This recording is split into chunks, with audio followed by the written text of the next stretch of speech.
بعد قال اللہ الحکیم فی محکم کتابہ الحکیم ومتقن کتابہ العظیم وهو اصدق القائلین وقولہ الحق بسم اللہ الرحمن الرحیم الذین آمنوا وتطمئن قلوبهم بذکر اللہ الا بذکر اللہ تطمئن القلوب صلوا علی محمد وآل محمد۔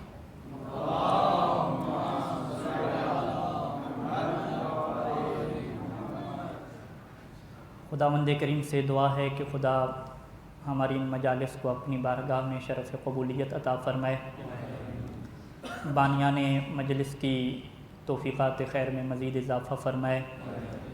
اس مجلس کے لیے جتنے لوگوں نے اپنا وقت دیا، اپنا پیسہ دیا، لنگر میں شریک ہوئے، دیگر انتظامات میں شریک ہوئے، اللہ تعالیٰ سے دعا ہے کہ اللہ ان کے مرحومین کی اور ان کی مغفرت فرما۔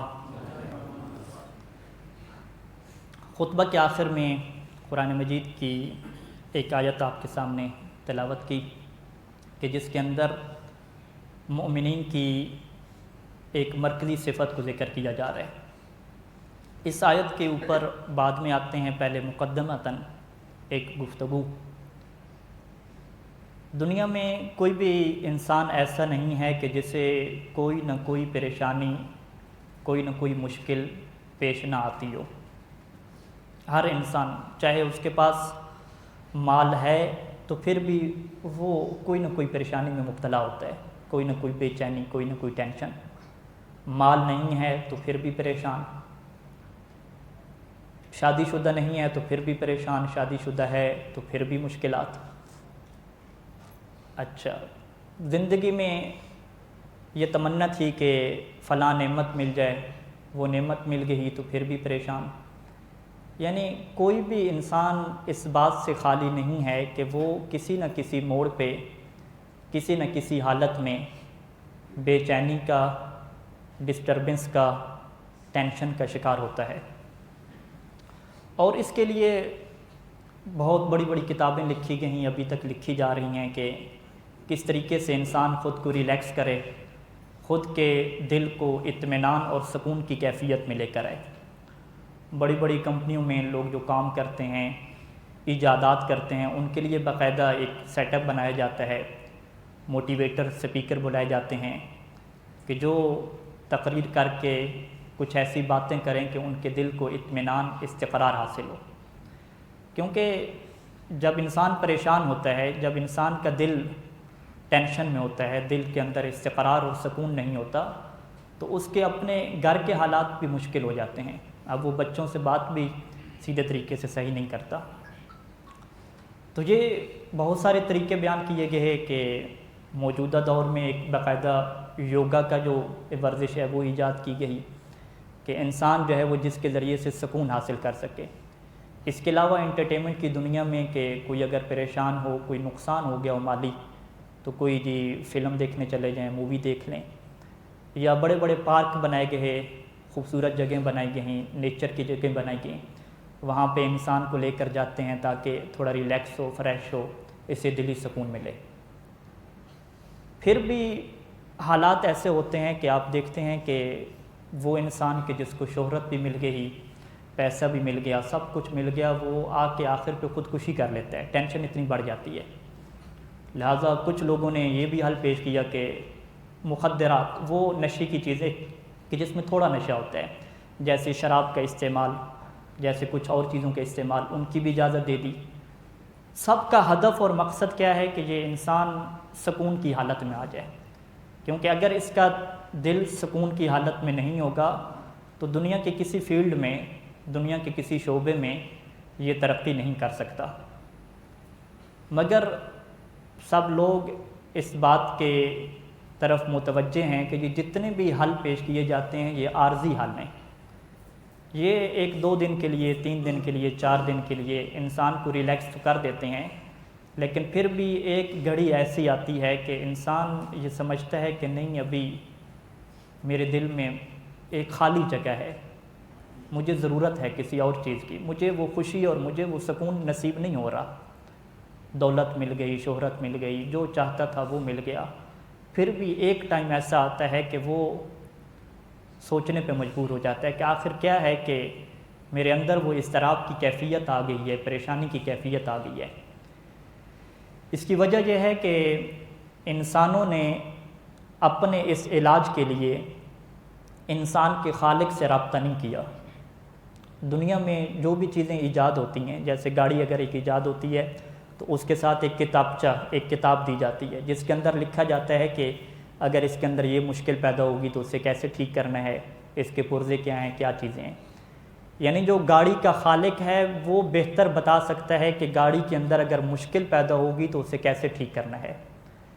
تو اسی طرح سے انسان کا خالق یہ بہتر بتا سکتا ہے کہ اگر انسان کے اندر یہ مشکل جنم لے رہی ہے تو اسے کیسے ٹھیک کیا جا سکتا ہے۔ اور قرآن مجید میں واضح طور پہ اعلان ہوا کہ الذین آمنوا وتطمئن قلوبہم بذکر اللہ، وہ لوگ کہ جو مومن ہوتے ہیں اور جن کے دل اگر مطمئن ہوتے ہیں تو اللہ کے ذکر سے۔ یہ صفات بیان کی کہ مومن ہیں اور ان کے دلوں کو اگر سکون ملتا ہے تو اللہ کے ذکر سے۔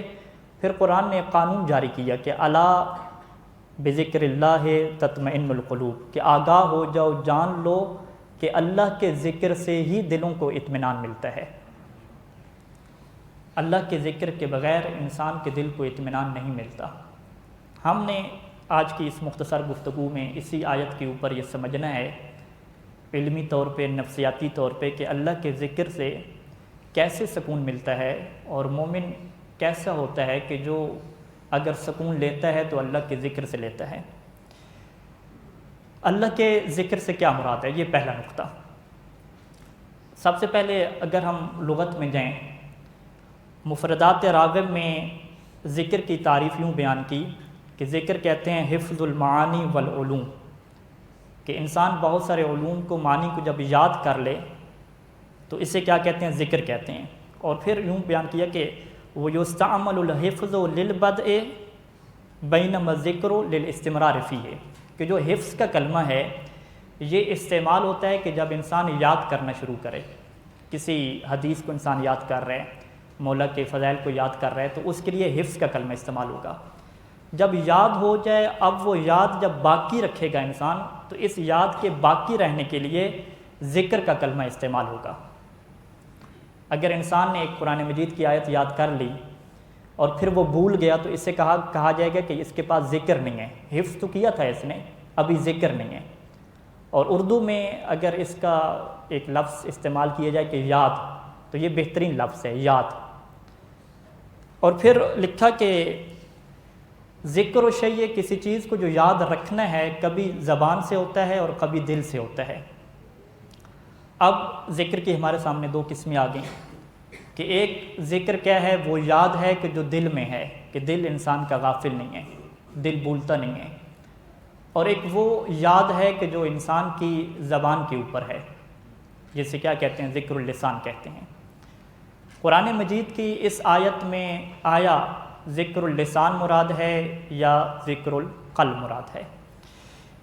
گزارش ہے کہ آپ لوگ یہ جگہ فل کریں تاکہ وہ ڈسٹربنگ جو پیچھے ہو رہی ہے وہ ختم ہو اور میری توجہ بھی آپ کے اوپر برقرار رہے۔ بس رحمت کیجئے، تھوڑا تھوڑا آگے آ جائیے تاکہ پیچھے سے جگہ خالی ہو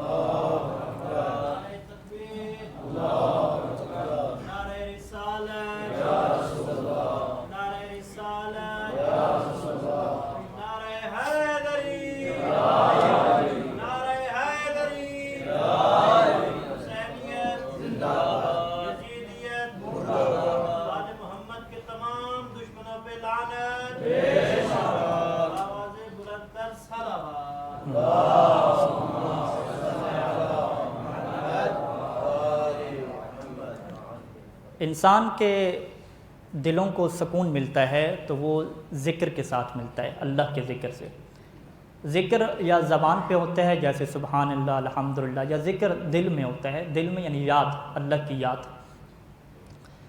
اب لغت میں چونکہ اس کے دونوں معنی موجود ہیں تو ہم یہ نہیں کہہ سکتے کہ قرآن مجید کی اس آیت سے مراد فقط ذکر لسانی ہے، یا یہ کہہ دیں کہ فقط ذکر قلبی ہے، یہ نہیں کہہ سکتے، یعنی دونوں ذکر یہاں پہ مراد ہو سکتے ہیں۔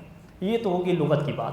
کہ ذکر مطلق ہے تو ہم یہ کہہ سکتے ہیں کہ قرآن کی آیت میں بھی مطلق مراد ہے۔ اب روایات ہمیں کیا کہتی ہیں؟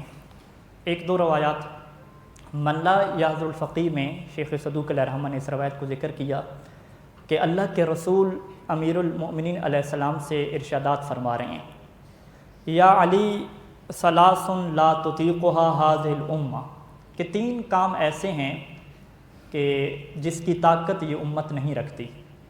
اور الکافی کی اور دیگر روایات میں ہے کہ صادق آل محمد نے ان تین کاموں کو سید الاعمال کہا ہے، کہ جو اعمال نیک اعمال ہیں ان کے جو سردار ہیں وہ یہ تین کام ہیں۔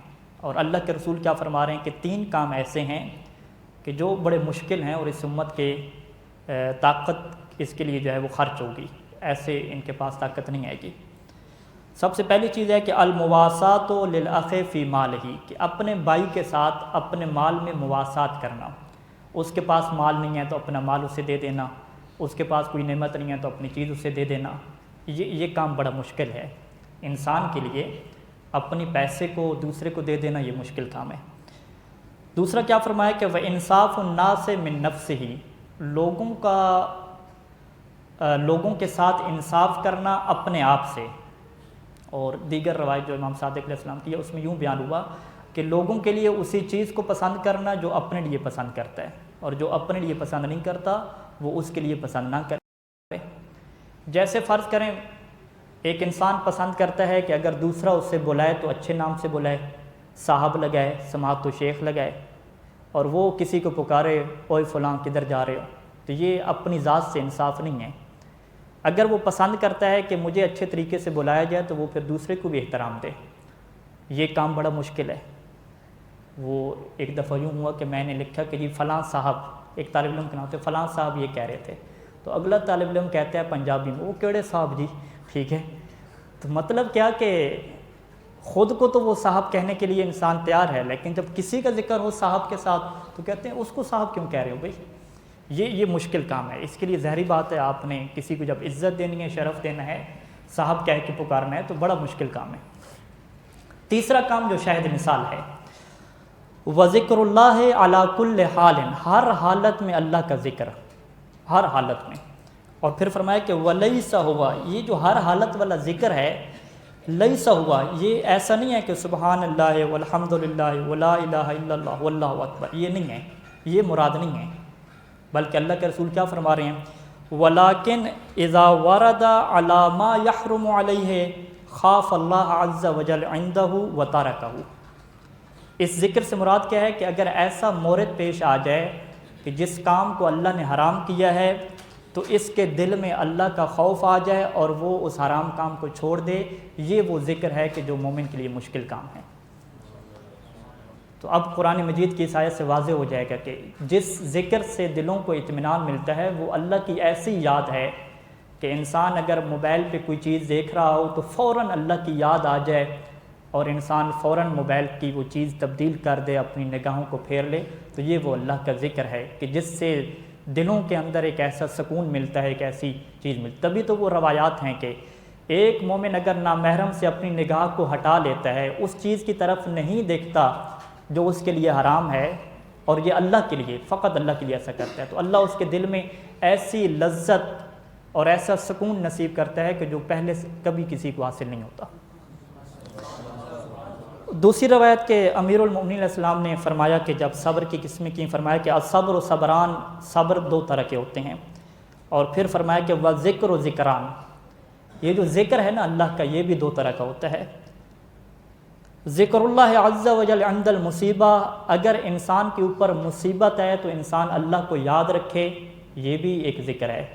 اب مصیبت کے وقت اللہ کی یاد کا کیا مطلب ہے؟ انسان کا بیٹا دنیا سے چلا گیا، انسان کی ماں دنیا سے چلی گئی، انسان کا گھر ڈوب گیا، سیلاب آ گیا، پھر بھی اللہ نے انسان کو یاد رکھا ہے، تو یہ بھی ایک ذکر کی قسم ہے۔ فرمایا کہ وَأَفْضَلُ مِنْ ذَلِكَ، اس ذکر سے بھی افضل ذکر کیا ہے؟ ذکر اللہ عندما حرم علیک فیکون حاجزا، کہ اللہ کو اس وقت یاد کرنا کہ جب وہ کام انسان کو پیش آ جائے کہ جو اللہ نے حرام کیا ہے، تو اللہ کی یاد حاجز بن جائے، رکاوٹ بن جائے، اور اسے وہ حرام کام سے روک دے، تو یہ وہ ذکر ہے کہ جو افضل ترین ذکر ہے۔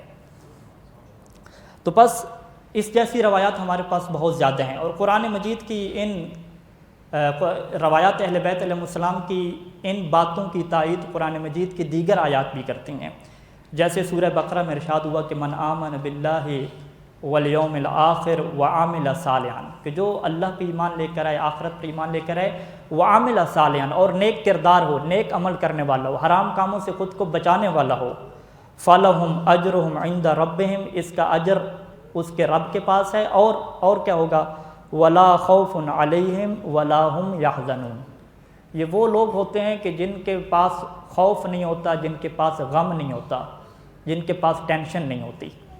اور اسی طریقے سے ایک اور آیت میں ارشاد فرمایا کہ من عامل صالحا، یہ جو نیک کام کرنا ہے نا، کہ اللہ کی محرمات سے بچ جانا، من ذکر و انثی، جو بھی نیک کام کرے، چاہے وہ خاتون ہو چاہے وہ مرد ہو، وہو مؤمن، شرط یہ ہے کہ وہ ایمان ہو، ایمان والا ہو، مومن ہو، فلنحیینہ حیاتا طیبہ، تو ہم اسے خوبصورت زندگی عطا کرتے ہیں۔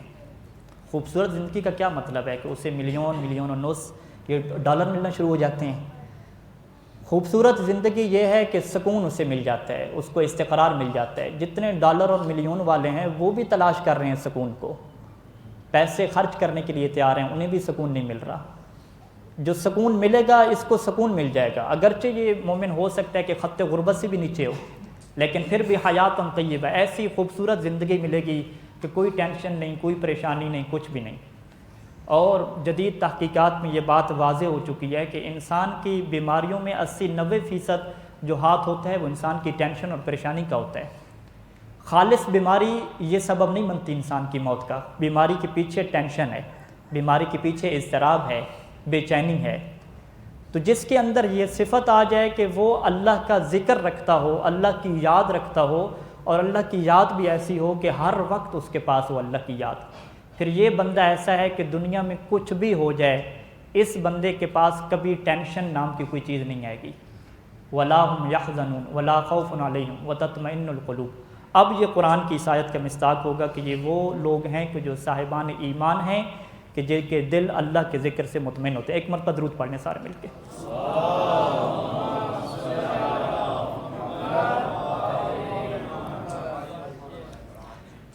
یہ وہ ذکر کا طریقہ ہے کہ جس سے ہم نے کہا کہ دل میں اللہ کی یاد آ جائے۔ اب دل میں اللہ کی یاد فقط کافی ہے یا ذکر لسانی کی ضرورت بھی ہے؟ قرآن مجید کی سورہ علق کی آیات کے ان الانسان خلق ہلوعا اذا مسہ الشر جزوعا واذا مسہ الخیر منوعا الا المصلین، کہ انسان کی خلقت ایسی ہے کہ ہلوعا، ہلع بے صبری، حوصلہ نہیں ہے، ٹینشن، پریشان، اضطراب والا، بے چین، قلق، یہ انسان کی خلقت ہے کہ انسان کو ہم نے پیدا کیا تو بے چین ہے، جب دنیا میں آیا تو رونا شروع کر دیا، بے چینی کی حالت ہے۔ اذا مسہ الشر جزوعا، اگر کوئی شر اور مشکل پیش آتی ہے تو جزوعا، یہ فوراً جو ہے وہ شکایت کرنے لگ جاتا ہے، رونے لگ جاتا ہے، جزا کی کیفیت میں آ جاتا ہے۔ واذا مسہ الخیر، اگر اس کے پاس خیر آتی ہے، مال و دولت آ جاتی ہے، منوعا، تو اب یہ بخیل بن جاتا ہے، پھر بھی ڈر جاتا ہے کہ اگر دے دوں گا تو میرے پاس تھوڑا ہو جائے گا۔ تو قرآن مجید نے انسان کی یہ حالت بیان کی کہ یہ اضطراب کی حالت میں ہے، ٹینشن کی حالت میں ہے، پیسہ آ جائے تو پھر بھی ٹینشن کہ کسی کو دے دوں گا ختم ہو جائے گا، دینے میں بڑا کنجوس ہے، اگر کچھ بھی نہ آئے تو پھر بھی رو رہا ہے، پھر بھی جو ہے وہ بے صبری کی حالت ہے۔ الا، پھر قرآن نے استثناء کیا، الا المصلین الذین هم علی صلاتهم دائمون، سوائے ان لوگوں کے کہ جو نماز پڑھتے ہیں اور پھر نماز بھی ایسی کہ جس کے اندر دوام ہے، یہ نہیں ہے کہ کبھی پڑھ لی اور کبھی چھٹی کر لی۔ جو دائمی نماز پڑھتے ہیں یہ وہ لوگ ہیں کہ اب ان کے پاس بے قراری اور ٹینشن نہیں آئے گی، دنیا ہاتھ سے نکل جائے کوئی ٹینشن نہیں ہے۔ اور بڑا خوبصورت جملہ ہے کہ میرے مولا کی طلاق یافتہ دنیا اگر اس کو حاصل نہ بھی ہو سکے تو یہ روتا نہیں ہے، کوئی ٹینشن اسے نہیں ہوتی۔ اور امام رضا علیہ السلام نے جب نماز کا فلسفہ بیان کیا تو یہی بیان کیا کہ دیکھو 5 وقت کی نماز اس وجہ سے رکھی گئی ہے لیل اور نہار میں تاکہ تم اللہ کے ذکر کو بلا نہ دو، تاکہ تم اللہ کی یاد کو ختم نہ کر دو، تاکہ پھر سرکش ہو جاؤ اور اللہ کی معصیت کرنے لگ جاؤ۔ تو یہ 24 گھنٹے جو نماز ہے، صبح کی نماز، پھر ظہر اور عصر کی، مغرب اور عشاء کی، یہ اس لیے رکھی گئی ہے کہ تاکہ انسان اللہ کی یاد سے جڑا رہے، اور جب انسان اللہ کی یاد سے جڑا رہے گا تو اب خود بخود حرام کاموں سے بچتا جائے گا۔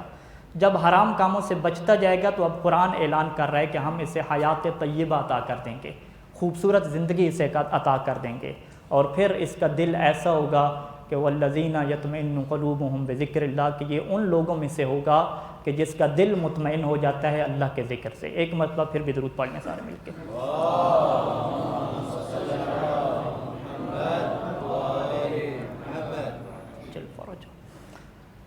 نماز ایک ایسی چیز ہے کہ جو ہمیں مضبوط بناتی ہے، جو ہمیں اپنے خالق سے جوڑتی ہے۔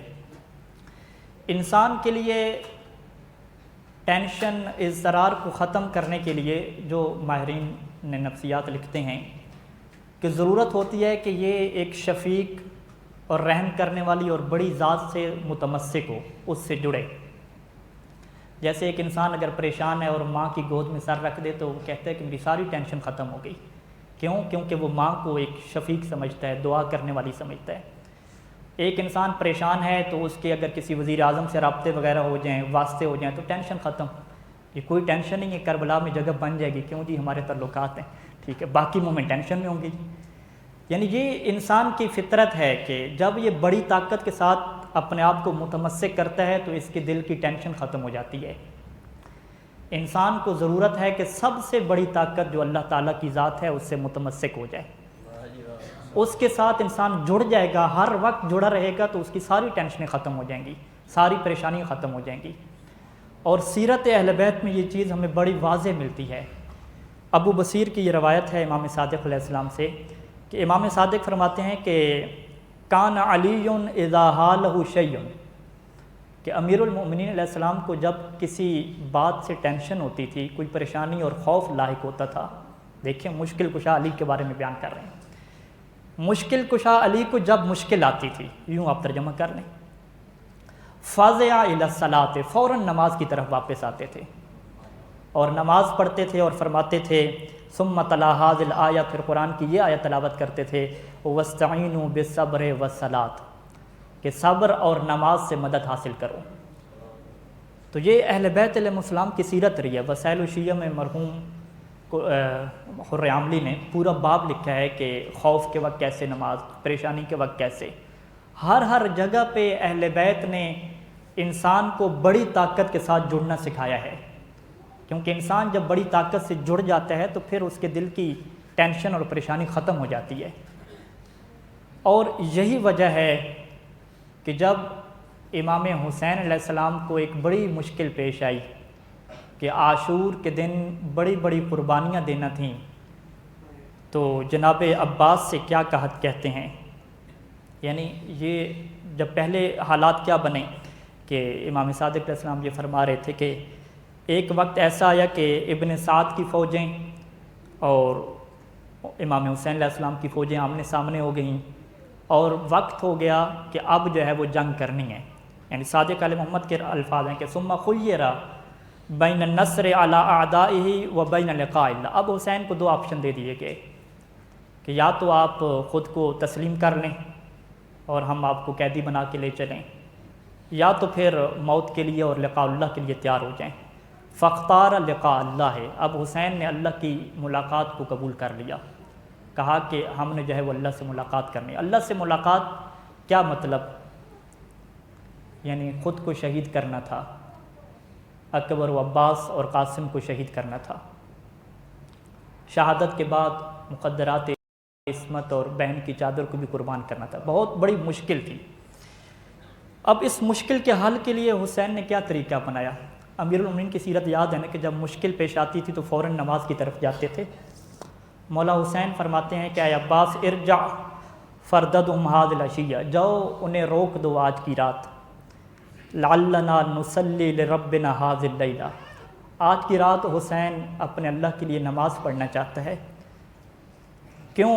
فقد علم اللہ انی، کیونکہ یہ اللہ کو پتہ ہے میرے بارے میں، انی احب الصلاۃ لہ وتلاوت کتابہ والاستغفار والدعاء، اللہ کو یہ پتہ ہے کہ حسین نماز سے بڑی محبت کرنے والا ہے، اور یہ ایک رات کی مہلت کیوں مانگی تھی؟ اس لیے مانگی تھی کہ حسین کو ایک بڑی طاقت کے ساتھ جڑ کے خود کو مضبوط بنانا تھا، تاکہ جب کل اکبر کو روانہ کریں تو حسین کا دل مطمئن رہے، حسین بے صبری کا شکار نہ ہو جائیں۔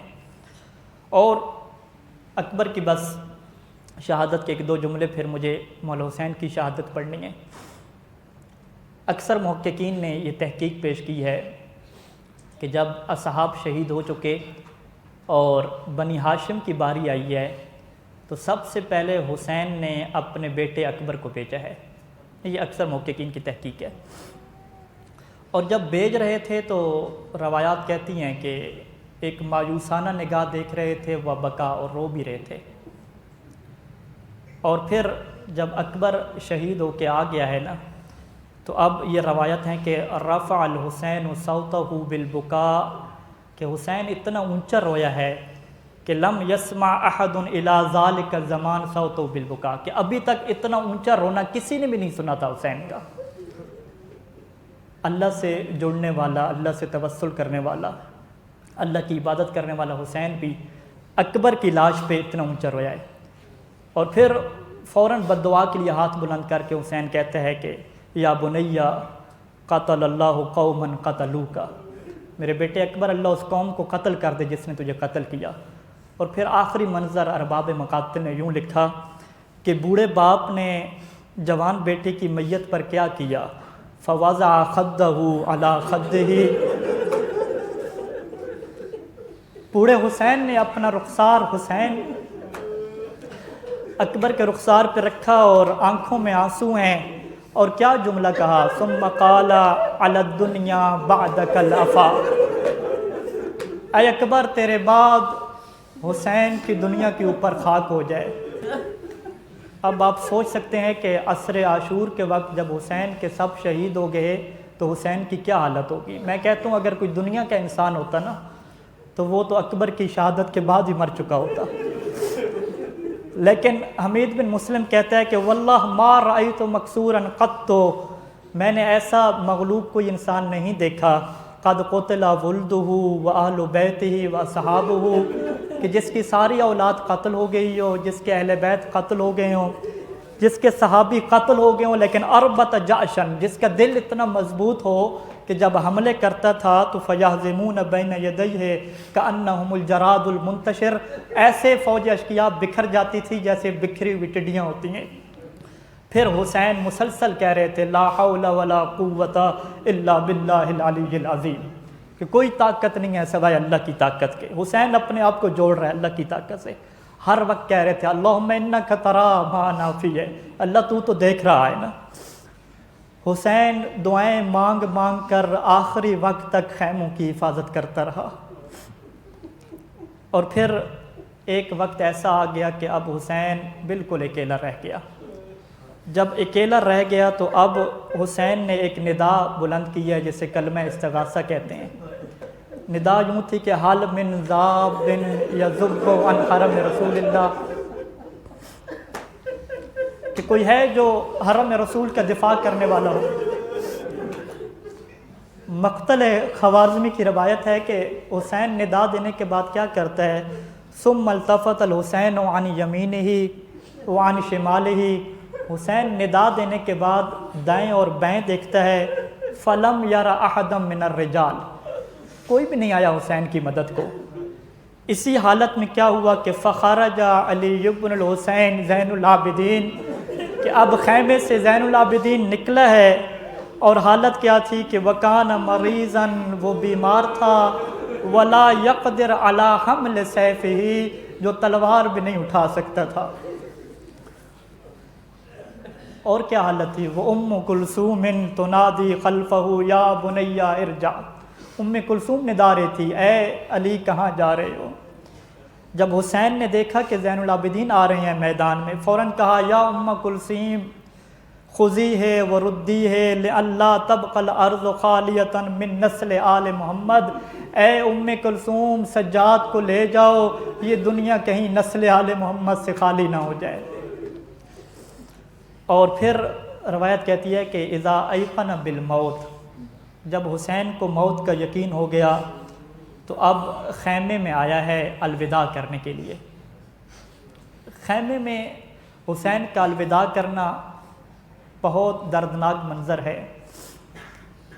پہلا جملہ یہ کہا اپنی بہن زینب سے، قال لأختہ ایتینی بثوب عتیق لا یرغب فیہ احد، کہ مجھے ایک پرانے کپڑے لا دو۔ کیوں؟ وجہ کیا ہے؟ اجعلہ تحت ثیابی، میں کپڑوں کے نیچے پہن لوں گا، لأن لا اجرد منہ بعد قتلی، تاکہ میرے قتل کے بعد میرے کپڑے نہ اتر جائیں۔ حسین نے فقط پرانے کپڑوں کا سوال کیا اور وجہ بتائی۔ روایت کہتی ہے کہ فارتفعت اصوات النساء بالبکاء والنحیب، خواتین نے رونا شروع کر دیا، نوح بکا کی آواز بلند ہو گئی۔ ثم اوتی بثوب، پھر کپڑے لا کے دیے، بڑے سکون سے سنتے جائیں اور دل سے محسوس کریں حسین کی غربت کو۔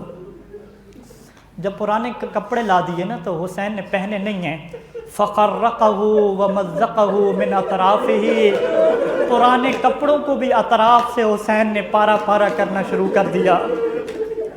پرانے کپڑوں کو پھاڑ کے حسین نے پہنا ہے، لیکن میں کہوں گا حسین تیری قسمت، یہ کپڑے بھی تیرے لبن پہ محفوظ نہ رہ سکے۔ اب حسین تیار ہو گئے ہیں، خیمے سے باہر نکلے ہیں۔ خیمے سے باہر نکل کے یہ روایت کہتی ہے کہ فَالْتَفَتَ إِلَى الْخَيْمَةِ، دوبارہ خیمے کی طرف متوجہ ہوئے ہیں، وَنَادَا، ایک ندا دی ہے، یا سکینہ یا زینب یا ام کلثوم علیکن منی سلام، اے سکینہ، اے ام کلثوم، اے زینب، میرا آخری سلام قبول کر لو۔ ابھی حسین نے جب سلام بھیجا نا، روایت کہتی ہے فنادت سکینہ، سکینہ نے ندا دی، یا ابت استلمت للموت، اے میرے بابا کیا موت کی تیاری کر لی ہے؟ حسین کہتے ہیں لا کیف لا یستسلم من لا ناصر لہ ولا معین، وہ حسین موت کی تیاری کیسے نہ کرے جس کا نہ کوئی مددگار ہے نہ کوئی معین ہے۔ فَأَقْبَلَتِ السَّكِينَةُ وَهِيَ صَارِخَةٌ، جب سکینہ آگے بڑھی ہے تو سکینہ رو رہی تھی، اور روایت کہتی ہے وَكَانَ يُحِبُّهَا حُبًّا شَدِيدًا، سکینہ سے حسین بہت محبت کرتا تھا۔ اب الوداع کیسے کیا ہے سکینہ سے؟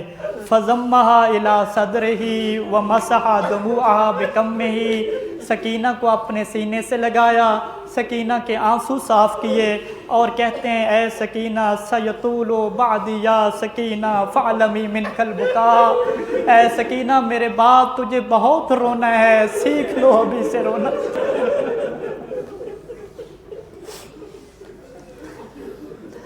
مقتل کی تیاری ہو گئی۔ اب سنو گے امام باقر علیہ السلام کی کیا روایت ہے کہ مقتل میں میرے دادا کو کیسے مارا گیا۔ یہ خلاصہ ہے جو امام باقر نے بیان کیا۔ کہتے ہیں کہ عاشور کی عصر میں خیمے میں اپنے بابا زین العابدین کے ساتھ تھا، وہ بیمار تھے، میں دیکھ رہا تھا کہ کیسے جنگ ہو رہی ہے۔ امام باقر فرماتے ہیں وَلَقَدْ قَتَلُوهُ قَتْلَةً نَهَا رسول اللہ ان یقتل بها الکلاب،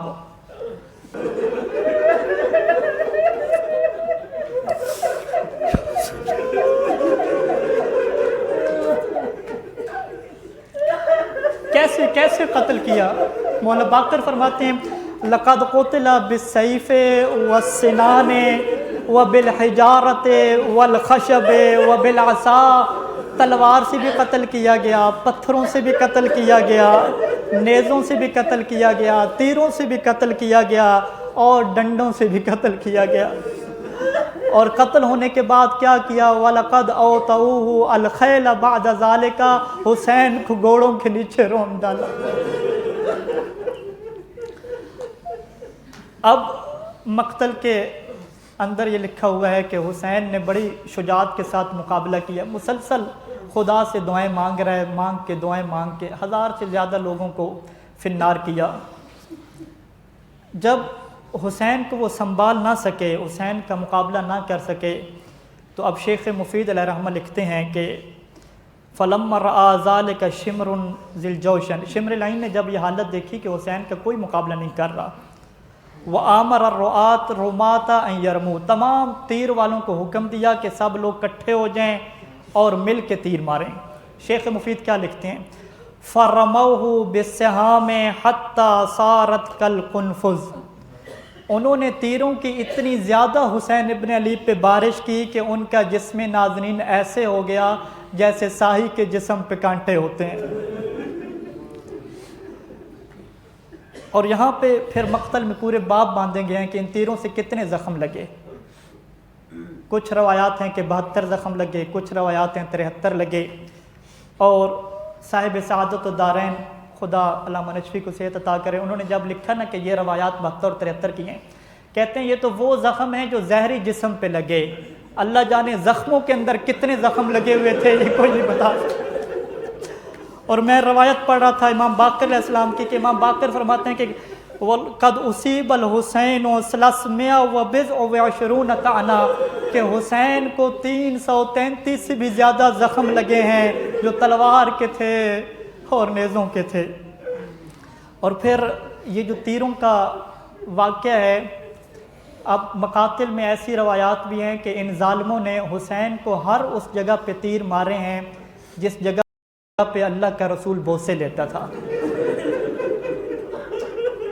4 تیروں کو میں پڑھوں گا، بڑے درد بھرے تیر ہیں۔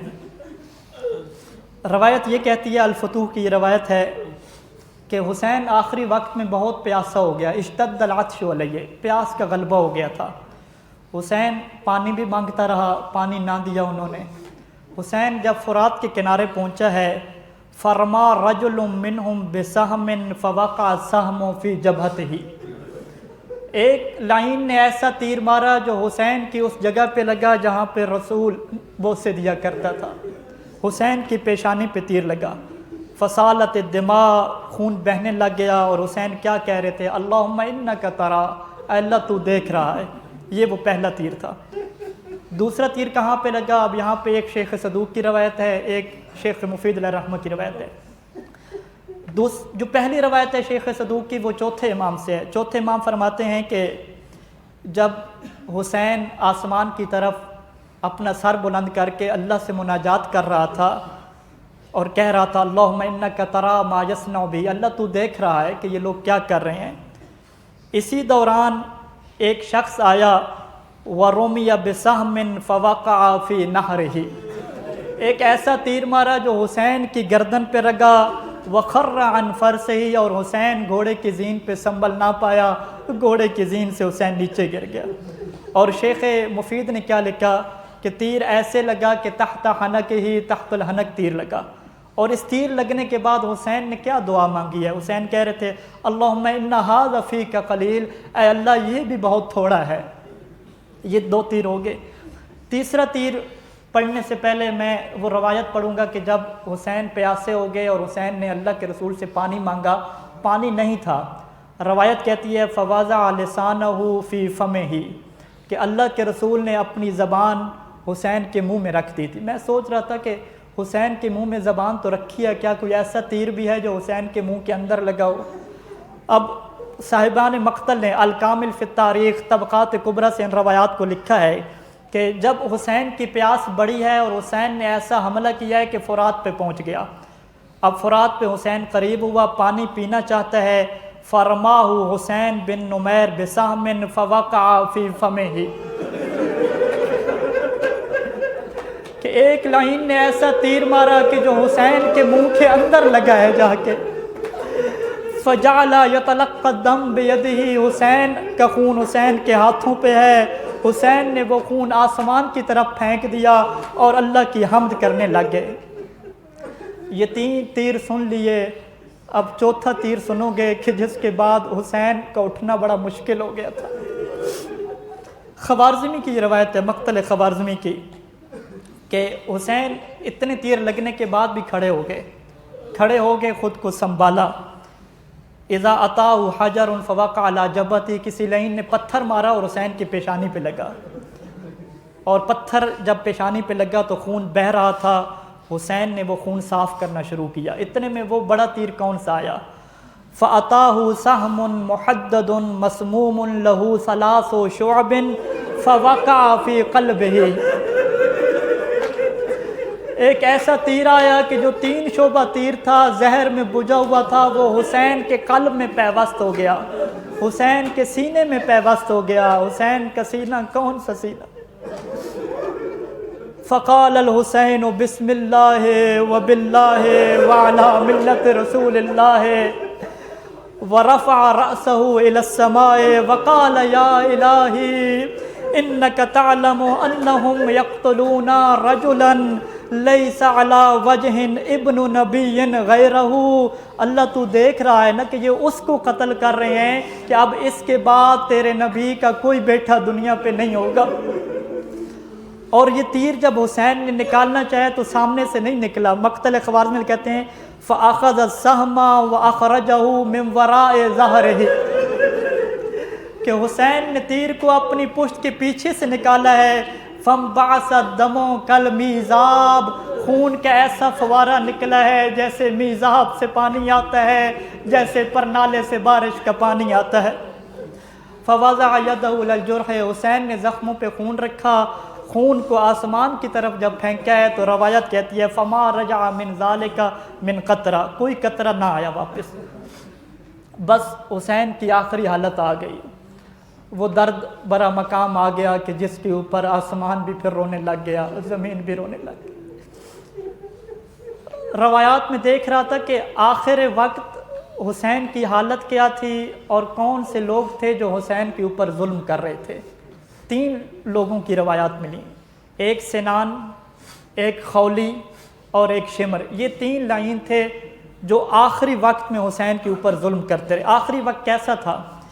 اب یہ مقتل کی روایت ہے کہ اتنی پیاس تھی حسین کی اور اتنے تیر لگ چکے تھے کہ والحسین علیہ السلام بآخر رمق، زندگی کی آخری سانسیں حسین لے رہا تھا، یلوق بلسانہ من العطش، پیاس اتنی تھی کہ حسین منہ کے اندر اپنی زبان بھی ہلا رہا تھا۔ اور حالات کیا تھے کہ ظلم کرنے والا ایک سنان تھا، دوسرا خولی تھا، تیسرا شمر تھا۔ تینوں کے ظلم کیا تھے؟ سنان یہ ظلم کر رہا تھا کہ اگر حسین کھڑا ہوتا فطعنہ بالرمح فوقع، کہ نیزے سے ایسا وار کرتا کہ حسین زمین پہ گر پڑتا۔ خولی کیا ظلم کرتا؟ حجاج نے خولی سے پوچھا اے خولی بتاؤ تم نے حسین کے ساتھ کیا کیا ہے؟ طالب علم بیٹھے ہیں، بس عربی کے 2 لفظوں کے مطلب سن لو پھر میں روایت پڑھنے لگا۔ ایک لفظ ہے عربی کا داسرا، جس کا مطلب ہے بڑی زور سے کسی میخ کو دیوار میں ٹھوکنا۔ ایک لفظ ہے حبرا حبرن، جس کا مطلب ہے گوشت کی بوٹیاں بنانا اور گوشت کے ٹکڑے کرنا۔ اب جب خولی سے پوچھا حجاج بتاؤ تم نے حسین کے ساتھ کیا کیا، وہ کہتے ہیں دسرتہ بالرمح دسرا وحبرتہ بالسیف حبرا۔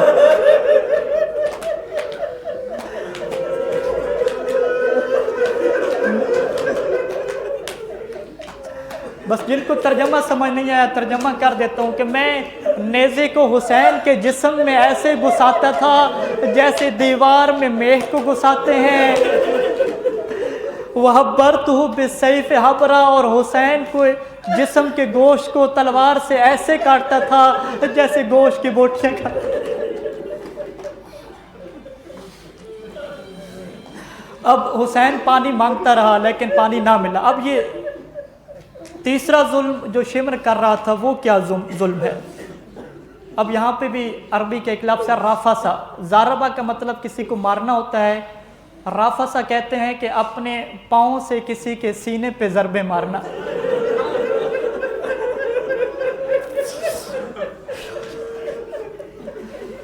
روایت یہ کہتی ہے کہ وَشِمْرُ رَفَسَهُ بِرِجْلِهِ،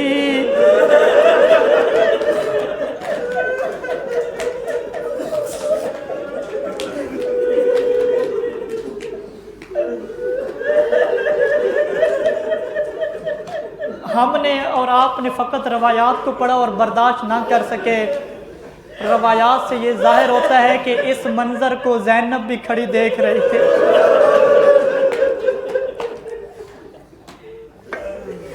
وہی تقول، سنو گے زینب کیا بیان کر رہی تھی، لیت سے السماء تطابقت علی الارض، کاش آسمان زمین پہ گر پڑتا۔ اور شیخ مفید کی روایت ہے کہ وہ کہہ رہی تھی، اے ابن سعد ایقتل، کیا تو دیکھ نہیں رہا کہ نواسہ شہید ہو رہا ہے؟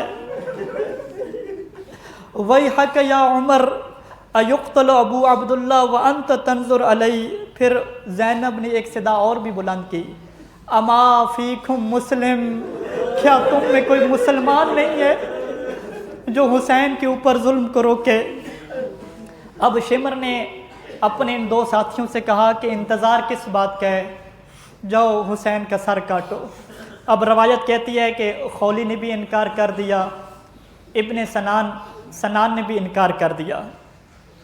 جب سب نے انکار کر دیا تو اب شمر کو بڑا غصہ آیا ہے۔ فغاضب شمر منہ وجلس علی صدر الحسین وقبض علی لحیتہ وہم بقتلہ۔ شمر حسین کے سینے پہ سوار ہو گیا، حسین کی داڑھی کو اپنے ہاتھوں میں پکڑ لیا، اور حسین نے ایک سوال کیا ہے جب شمر سینے پہ سوار تھا نا، سوال کیا ہے، انت تقتلنی اولا تعلم من انا، کیا تو مجھے قتل کرے گا، جانتا نہیں ہے میں کون ہوں؟ مومن و عزادارو، افسوس اسی بات کا ہے کہ شمر جانتا تھا۔ جواب کیا دیتا ہے، اعرفک حق المعرفہ امک فاطمۃ الزہرا۔ اے حسین، اچھی طرح سے جانتا ہوں تیری ماں زہرا ہے نا، تیرا باپ علی ہے نا، تیرا نانا محمد مصطفیٰ ہے نا۔ اور روایات میں ہے جب حسین نے پانی مانگا تو شمر نے گستاخی کی، کہا کہ بس ابھی پی لینا نانے کے پاس جا کے پانی، اور کتنے سکون سے مارا ہے۔ وَضَرَبَهُ بِسَيْفِهِ، کتنی ضربتیں ماری ہیں، ایک نہیں دو نہیں، روایت کہتی ہے وَضَرَبَهُ بِسَيْفِهِ اثْنَتَيْ عَشَرَ ضَرْبَةً، شمر نے 12 ضربے مار کے حسین کا سر جدا کیا۔ اور میں کہوں گا یہی وجہ تھی کہ سجاد جب کسائی کی دکان سے گزرتا تھا، جب حیوان کے ذبح ہونے کو دیکھتا تھا تو یہی سوال کرتا تھا، سجاد کیا پانی پلایا یا نہیں، کیا چھری تیز کی یا نہیں؟ دیکھو ایک ضربت سے ذبح کرنا زیادہ ضربت۔ وَبَشِّرِ الصَّابِرِينَ الَّذِينَ إِذَا أَصَابَهُم مُّصِيبَةٌ قَالُوا إِنَّا لِلَّهِ وَإِنَّا إِلَيْهِ راجعُونَ۔